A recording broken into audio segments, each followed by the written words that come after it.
Let me ask you a real question this morning. Why are you asking God for direction, for clarity, for wisdom, for opportunity?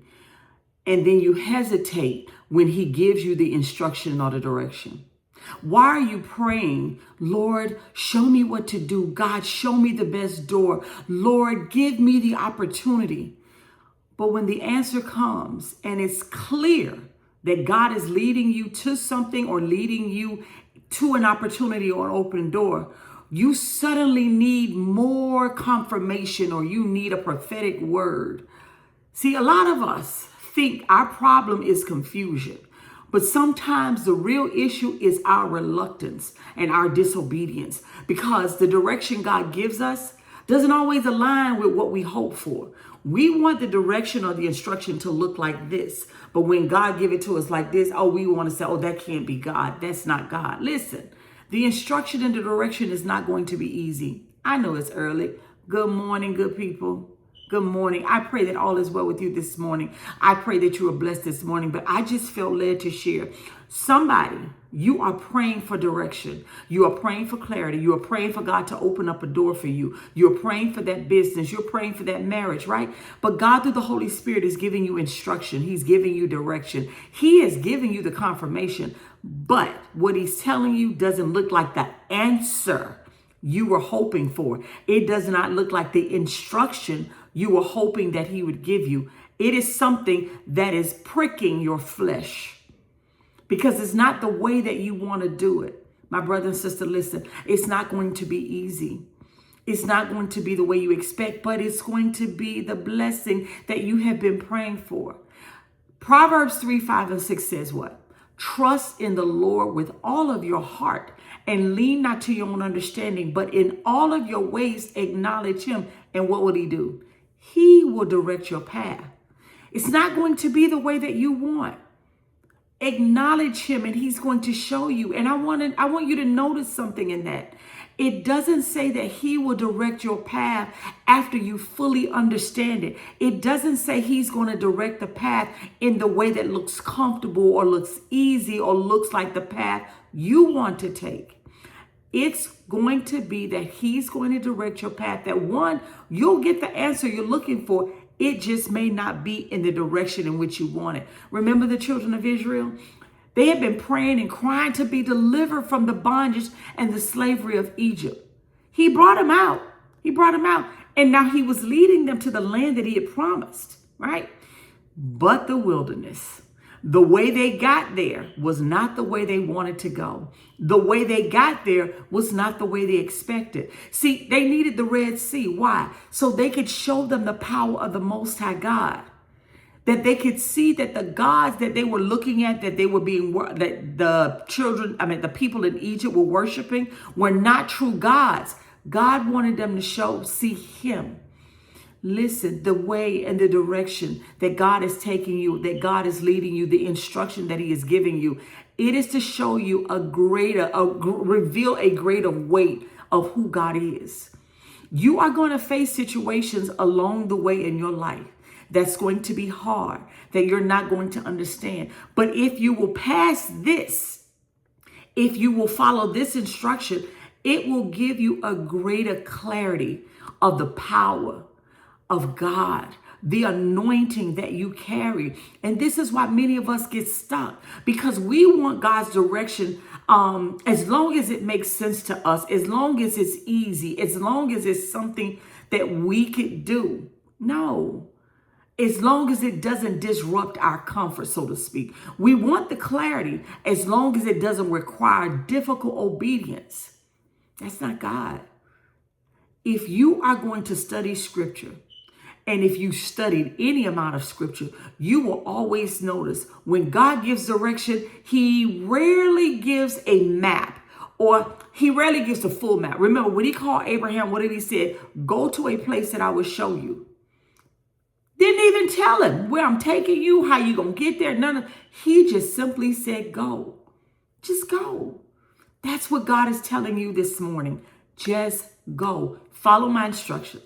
It ain't going to be easy. It's not going to be nice, but you are going to get the blessing that I have in store for you. When you take the first step, Then he'll give you the next step. Again, Abraham didn't receive the full destination at first. God just simply told him to go. God said to Pharaoh, go. Well, God told Moses to go to Pharaoh. What did Moses try to do? He was making all the excuses. Well, I can't speak well. Who am I? All the things. Just go. Just go. Listen, my brother and sister, just move. Just move. Right now, it doesn't make sense. I understand that. But I promise you, if you will obey, God will do exceedingly abundantly above all that you can ask or think. And God is going to do great things through you. You're going to get the blessing. You're going to get the promise on the other side. Just go. Jesus simply says, follow me. When he told Peter, he didn't give Peter all the details. He simply said, follow me. Peter was in the midst of fishing, doing his livelihood. You are getting a nudge to go in a direction that doesn't make sense to you. Sometimes the reason that we get stuck in the same cycle over and over and over again, we keep asking God for new instructions while ignoring the last instruction that he gave you. It's not going to change. So you can delay the blessing that you're praying for by being disobedient, by wanting the direction to be easy. But can I tell you, it's not going to be. It's not. Heaven is not confused. The Spirit of God is not confused. God is not unclear with the instruction that he gave you. It's just that it's not comfortable for you. It's not the direction you want to take because you see it as it's easier to go this way, God. I could get there quick if I go this way. God is saying, no, I want you to go over here. I want you to go this way. Obedience is the part that we most of the time wrestle with. So let me ask you this question today. Is it possible that the direction that you're asking God for, that you're asking him for now, is it something that he has already placed in your heart? Something you've already been sensing, but you've been avoiding? Have you been avoiding it? Something you've been delaying? Because the clarity that you're seeking will often begin when you follow obedient instruction, when you walk in obedience and follow the instructions that he already given you. James 1:22 says, be ye doers of the word and not hearers only. Don't just listen, but then have no intention of obeying. But you want the promise, but you won't obey what the Holy Spirit tells you to do. I just want to bless somebody this morning. Somewhere you're going today, something that God is calling you to embark on, you won't obey him because it's not comfortable to you. It's not easy what he's telling you to do. It may be apologize. It may be go knock on this door. It may be go speak to your neighbor. It may say go above and beyond today on your job. You don't know who God is wanting to bless you through. You don't know. If this is blessing you, if in this moment right now, this is speaking to your spirit, I just want you to drop in the comments, God, this is speaking to me. Again, also, the Faith Small Circle, the Faith Small Circle group. Listen, we are going to learn practical steps on what it looks like to inherit and walk in the blessings of God. Because a lot of us read our Bibles and we don't fully understand the steps that we need to take, or sometimes it's complicated. We're going to walk with you through that. You are going to get the practical steps on that promise you're praying for in finances, in relationships, in your marriage, on your job. You are going to get practical steps on how to walk it out. The link for it is going to be in the bio. I promise you it's going to bless you. But as I close this, I want to leave you with this today.